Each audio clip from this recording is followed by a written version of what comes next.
آج انشاءاللہ تعالی ہم سورہ یونس کی آیت نمبر 66 اور 67 پڑھتے ہیں اور ان آیات کو سمجھنے کی کوشش کرتے ہیں۔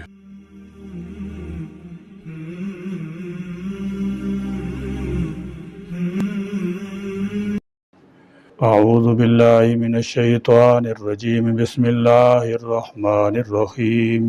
الا ان للہ من فی السماوات ومن فی الارض وما يتبع الذین يدعون من دون اللہ شرکاء ان يتبعون الا الظن وإن هم الا يخرصون هو الذي جعل لكم الليل لتسكنوا فيه والنهار مبصرا إن في ذلك لآيات لقوم يسمعون ألا آگاہ رہو، ان للہ بے شک اللہ ہی کے لیے، من جو کوئی ہے، فی السماوات آسمانوں میں، ومن اور جو کوئی ہے، فی الارض زمین میں، یعنی اللہ کے ساتھ کسی کو شریک ٹھہرانا کسی دلیل کی بنیاد پر نہیں، بلکہ محض ظن اور تخمین اور رائے و قیاس کی کرشمہ سازی ہے۔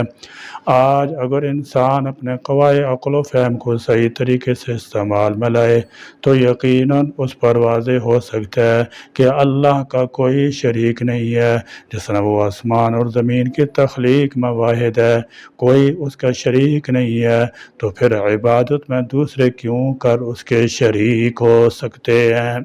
وما یتبع اور نہیں پیروی کرتے، الذین وہ لوگ جو یدعون پکارتے ہیں، من دون اللہ سوائے اللہ کی دوسرے شریکوں کو، شرکاء شریکوں کی، ان یتبعون نہیں وہ پیروی کرتے حقیقت میں، الا الظن مگر صرف گمان کی، وَإِنْهُمْ اور نہیں ہے وہ، الا یخرصون مگر اٹکل خود گھڑ کی باتیں کرتے۔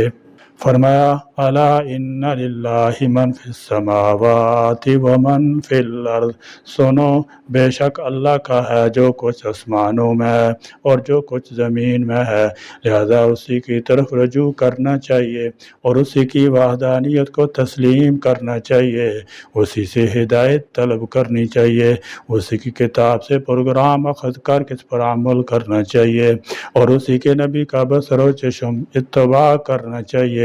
جب آسمان و زمین کی ہر چیز کا خالق و مالک اللہ ہے اور ہر چیز اسی کے تصرف میں ہے، تو فرمایا وَمَا يَتَّبِعُ الَّذِينَ يَدْعُونَ مِن دُونِ اللَّهِ شُرَكَاءَ جو لوگ اللہ کے سوا دوسروں کو شریک بناتے ہیں اور ان کو پکارتے ہیں، ان سے حاجت روائی اور مشکل کشائی کی امید رکھتے ہیں، سمجھتے ہیں کہ اللہ تعالیٰ نے ان کو اختیار دے رکھا ہے کہ وہ لوگوں کی مشکلات سمجھتے ہیں کہ اللہ تعالیٰ نے ان کو اختیار دے رکھا ہے کہ وہ لوگوں کی مشکلات دور کریں، تو فرمایا کہ جو لوگ پکارتے ہیں اللہ کے سوا دوسروں کو شریک کرتے ہیں، یتبعون الا الظن وہ نہیں اتباع کرتے مگر گمان کی، واقع مت خدا تعالیٰ وحدہ لا شریک لہ ہے، مگر انہوں نے اپنے گمان سے خدا کے شریک بنا رکھے ہیں، ان لوگوں کو شیطان نے بہکا دیا ہے، بھٹکا دیا ہے اور انہیں اپنے معبود بنا رکھے ہیں، کوئی قبروں سے مدد مانگ رہا ہے اور کوئی شمس و قمر سے، کوئی ملائکہ کو پکار رہا ہے تو کوئی جنات سے حاجت طلب کر رہا ہے، کوئی زندوں سے حاجت براری کر رہا ہے اور کوئی مردوں سے، یہ سب شیطان کا بہکاوا اور محض گمان کی پیروی ہے۔ حقیقت یہ ہے کہ خالق و مالک، متصرف الامور، مربی نافذار، علیم کل، قادر مطلق تو خدا تعالیٰ ہے، زندگی اور موت، عروج و زوال اور بیماری اور تندرستی تو اللہ کے ہاتھ میں ہے، تو پھر یہ دوسروں کو کیوں شریک بنائے بیٹھے ہیں؟ انہیں تو اللہ تعالیٰ کی وحدانیت پر ہی فدا ہونا چاہیے۔ شرک و بدعت کے تمام طریقے گمان کی پیروی ہے، اور پہلے اس سورہ میں گزر چکا ہے، ان الظن لا یغنی من الحق شیئا، حق کے مقابلے میں گمان کچھ مفید نہیں ہو سکتا۔ عقیدہ اٹل ہونا چاہیے، اور اس میں وہم و گمان کو کوئی دخل نہیں ہونا چاہیے۔ مشرک لوگ محض گمان کے پیچھے چلتے ہیں، ان کے عقیدے کی بنیاد سنی سنائی باتیں، رسم و رواج ہوتے ہیں، ان کی دلیل نہیں ہوتی۔ ان کی دلیل یہ ہوتی ہے کہ فلاں نے قبر پر چڑھاوا چڑھایا تو اس کی فلاں مشکل حل ہو گئی، لہذا ہمیں بھی ایسا ہی کرنا چاہیے۔ فرمایا وَإِنْهُمْ إِلَّا يَخْرُصُونَ، نہیں ہے یہ لوگ مگر اٹکل دوڑاتے، محض اٹکل بچو باتیں کرتے ہیں، وگرنہ حقیقت کچھ نہیں ہے۔ یہ شرک کرنے والوں کا رد ہو گیا۔ نبی آخر الزمان کی صفات بیان ہوئیں، اولیاء اللہ کے فضائل ذکر کیے گئے، شرک کی برائی بیان کر کے اس کی تردید فرمائی گئی۔ یعنی اللہ کو مختار کل ماننے کے لیے بے شمار دلائل موجود ہیں، جن میں سے ایک یہ ہے کہ اس نے رات اور دن کو پیدا فرمایا۔ اب اس ایک نشانی میں غور کرنے سے مزید بے شمار ایسی نشانیاں مل جاتی ہیں جو اللہ کے مختار کل، قادر مطلق اور مقتدر ہستی ہونے پر دلالت کرتی ہیں۔ تنہا اسی حاجت روا اور مشکل کشا سمجھنے، نیدوں سے پکارنے اور خالص اسی کی عبادت کرنے کے لیے تو ایسے ٹھوس حقائق موجود ہیں، لیکن جو اللہ کے سوا دوسری چیزوں کو پکارتے ہیں یا ان کی پرستش کرتے ہیں، ان کے پاس ایسی کون سی دلیل موجود ہے جس سے یہ ثابت ہو سکے کہ ان کا بھی اس کائنات میں کچھ حصہ یا اختیار و تصرف ہے؟ لہذا ایسے سب لوگوں نے محض تخمین سے کام لے کر قیاسی فلسفے گھڑ رکھے ہیں، جن کے نیچے کوئی ٹھوس یا علمی بنیاد موجود نہیں ہے۔ اس آیت سے پہلے آیت نمبر 55 میں ارشاد ہوا تھا کہ الا ان للہ من فی السماوات ومن فی الارض، اور اس آیت میں ارشاد ہوا الا ان للہ من فی السماوات ومن فی الارض۔ ان دونوں آیتوں کا خلاصہ کلام یہ ہے کہ عقل والے ہوں یا بے عقل، تمام جمادات، نباتات، حیوانات، جن، انسان اور فرشتے، سب کا مالک اللہ عز و جل ہی ہے، اور جب ہر چیز اس کی مملوک ہے تو ان میں سے کوئی معبود کیسے ہو سکتا ہے؟ اسی کی مزید وضاحت کرتے ہوئے ارشاد فرمایا کہ اللہ عز و جل کے سوا اور شریکوں کی عبادت کرنے والے کس دلیل کی بنا پر ان کی عبادت کر رہے ہیں؟ ان کے پاس کوئی دلیل نہیں، وہ صرف جھوٹے اندازے لگا رہے ہیں اور بے دلیل محض گمان فاسد سے اپنے باطل معبودوں کو خدا کا شریک ٹھہراتے ہیں۔ اس لیے اللہ تعالیٰ کے سوا ہر ایک کی پرستش باطل ہے۔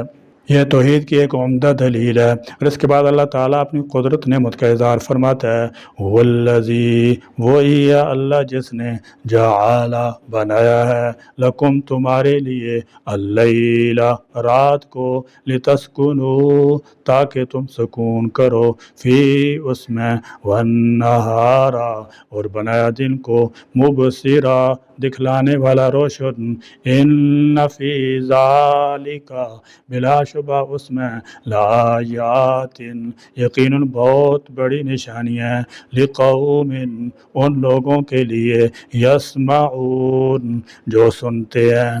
ارشاد ہوتا ہے والذی جعل لکم اللیل لتسکنوا فیہ، خدا کی ذات وہی رحیم و کریم ہے جس نے تمہارے لیے رات بنائی تاکہ تم اس میں آرام پکڑو، والنہار مبصرا، اور دن کو روشن بنایا تاکہ تم اس میں دیکھ سکو اور کام کر سکو۔ دراصل یہ انسانوں کے لیے اللہ تعالیٰ نے عقلی دلیل بیان کی ہے کہ اگر تم رات اور دن کے تغیر تبدل میں غور کرو تو تمہیں اللہ کی وحدانیت آسانی سے سمجھ میں آ جائے گی۔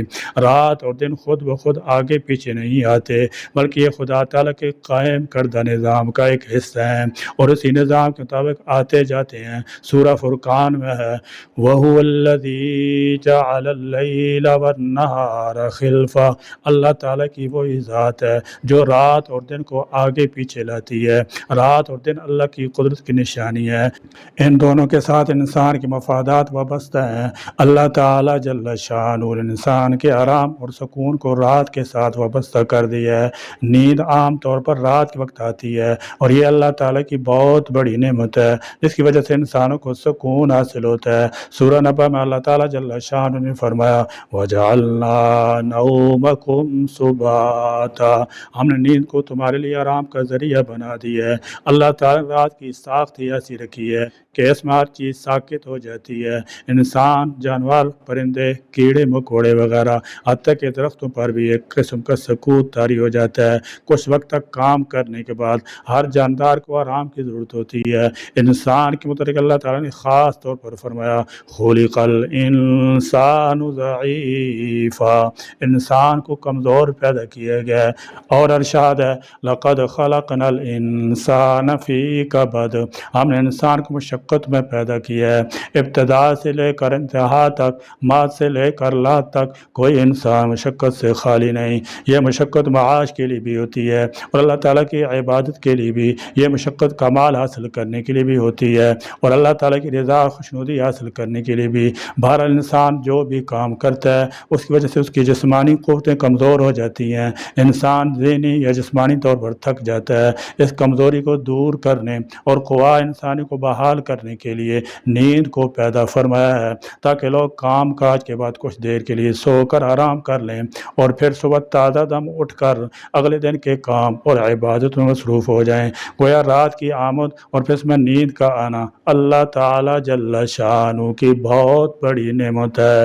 حضرت عبداللہ ابن عمر ابن عاص کے متعلق حضور اکرم صلی اللہ علیہ وسلم نے سنا کہ وہ ساری رات عبادت کرتے ہیں۔ آپ نے فرمایا ایسا مت کرو، کیونکہ ایسا کرنے سے تم کمزور ہو جاؤ گے، تمہاری آنکھیں اندر دس جائیں گی اور پھر فرائض سے بھی رہ جاؤ گے۔ ہمیشہ اتنا عمل کرو جس سے برداشت کر سکو، جس سے تمہارے قوا بال رہیں۔ فرمایا اتنے اعمال انجام دو جتنی طاقت ہو، طاقت سے زیادہ کام کرنا جسم کی ایک تلفی ہے۔ جس طرح تمہارے بیوی بچوں کا تم پر حق ہے، اسی طرح تمہارا جسم کا بھی تم پر حق ہے، اور حق یہ ادائیگی کے متعلق حکم ہے ہر حقدار کو اس کا حق ادا کرو، تب جا کر بات بنے گی۔ یک طرفہ بیا جنا خلاف فطرت ہے۔ تو اللہ تعالیٰ کی یہ کمال قدرت ہے کہ اس نے رات کو بنایا تاکہ نیند کے ذریعے سکون پکڑو، لِتَسْكُنُوا إِلَيْهَا، تاکہ تم اس کی طرف سے سکون پکڑو۔ بہرحال نیند انسان کا بنیادی حق ہے جو اسے وقفے وقفے سے میسر آنی چاہیے۔ اگر نیند میں خلل واقع ہو جائے تو خشکی طاری ہو کر بیماری لائق ہو جاتی ہے۔ اگر 2-4 دن نیند نہ آئے تو انسان کا دماغ فیل ہو جاتا ہے۔ اس لیے اللہ تعالیٰ جل شانہ نے دن اور رات کو انسانی زندگی میں توازن کا ذریعہ بنایا ہے کہ دن کو کام کرو، رات کو آرام کرو۔ جو لوگ اس فطرت کے خلاف کام کرتے ہیں انہیں سکون حاصل نہیں ہوتا۔ اگر رات بھر کھیل تماشے میں مصروف رہا، رات بھر social media, WhatsApp, Facebook, TikTok, YouTube, mobile screen یا کمپیوٹر کی سکرین کے سامنے بیٹھا رہا تو اس کے جسمانی قوا کمزور پڑ جائیں گے اور وہ اپنے معمول کے کام انجام نہیں دے سکے گا۔ لہذا اللہ تعالیٰ جل شانہ نے انسان کی بہتری کے لیے دن اور رات کا یہ نظام قائم کیا ہے۔ آج کل کے مشینی دور میں بعض لوگوں کو رات کے وقت بھی انجام دینے پڑتے ہیں، مثلا ریل گاڑی، ہوائی جہاز، بحری جہاز یا پبلک ٹرانسپورٹ کی سروس جو 24 گھنٹے کام کرتی ہے۔ اب بات کارخانے بھی 3 شفٹوں میں کام کرتے ہیں۔ ایسے میں جو لوگ رات کی ڈیوٹی انجام دیتے ہیں انہیں دن کے وقت آرام کی ضرورت ہوتی ہے۔ لہذا یہاں اس بات کی طرف اشارہ ہے کہ حسب ضرورت دن کے وقت بھی آرام کیا جا سکتا ہے۔ تاہم عام طور پر فرمایا کہ رات کو آرام کے لیے بنایا گیا ہے اور دن کو کام کاج کے لیے، تعلیم تربیت کا کام ہو، معاش کا یا عبادت کا۔ اللہ تعالیٰ جل شانہ نے نیند کو آرام کا ذریعہ بنایا ہے اور دن کو معاش کا۔ سورہ نبا موجود ہے وَجَعَلْنَا اللَّيْلَ لِبَاسًا وَجَعَلْنَا النَّهَارَ مَعَاشًا، یہاں پر دن کے متعلق فرمایا کہ ہم نے دن کو روشن بنایا جس میں دیکھ کر کام کاج کیا جاتا ہے۔ فرمایا ان فی ذالک لآیات لقوم یسمعون، اس میں نشانی ہے ان لوگوں کے لیے جو کان رکھتے ہیں۔ اللہ تعالیٰ نے اندھیرے اور اجالے کا سلسلہ قائم کیا، اسی طریقے سے خیر و شر کا سلسلہ بنایا، ایمان و کفر کو پیدا فرما کر یہ بات سمجھا دی ہے کہ حقیقی چیزوں کو اختیار کرو۔ شرک، کفر اور شکوک عوام سب اندھیرے ہیں، اللہ نے ان سب کا پردہ چاک کیا ہے اور قرآن پاک کو روشن آفتاب فرمایا کہ اس کی روشنی میں زندگی کے تمام امور انجام دو۔